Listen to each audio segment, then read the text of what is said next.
for detention and the basis for detention.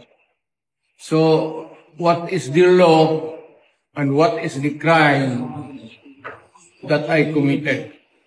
Pagdating sa trial yan, tatawagin kita sa witness stand.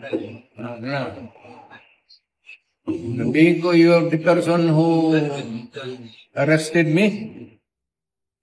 May I know the reason why? Have you read the documents?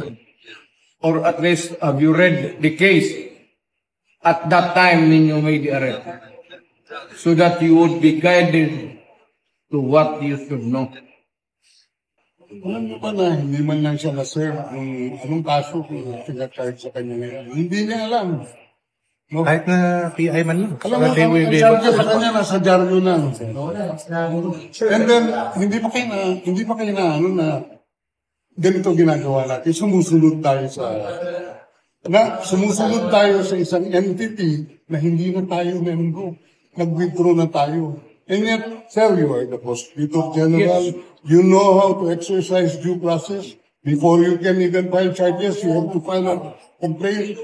You have to file a counter affidavit. Without doing those procedural process, here we are, being issued the warrant of arrest, questionable warrant of arrest. Ano naman po, sir? Show to me now the legal basis for my being here.